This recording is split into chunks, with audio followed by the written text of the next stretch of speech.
Bienvenue dans votre chaîne. Un QCM, pour être précis, sur du calcul intégral. Bonjour. On a deux informations. La première, l'intégrale de 1 à 2 de f' de x fois f seconde de x est égale à 8. D'accord. La deuxième, la différence f' de 2 moins f' de 1, eh bien, elle est égale à 2. Et la question, c'est de trouver la somme f' de 2 plus f' de 1.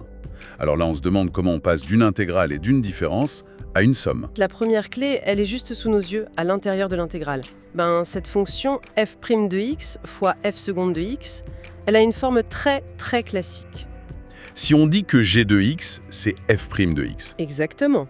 Alors sa dérivée g' de x, c'est bien f seconde de x.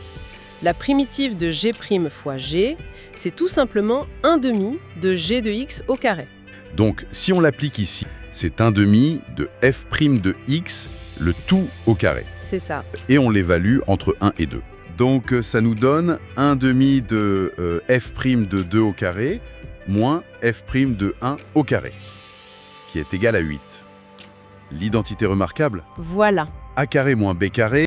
Notre équation devient 1/2, facteur de f' de 2 moins f' de 1, fois f' de 2 plus f' de 1, et tout ça égale 8. Et là, c'est magique, parce que le premier morceau, f' de 2 moins f' de 1, On le connaît. l'énoncé nous dit que ça vaut 2. Donc on remplace. Le 1/2 et le 2 s'annulent. La somme f' de 2 plus f' de 1 est égale à 8.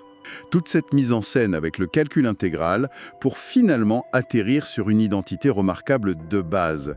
La vraie difficulté, c'était pas le calcul en soi. Non, c'était de reconnaître les motifs. C'est ça qui est intéressant.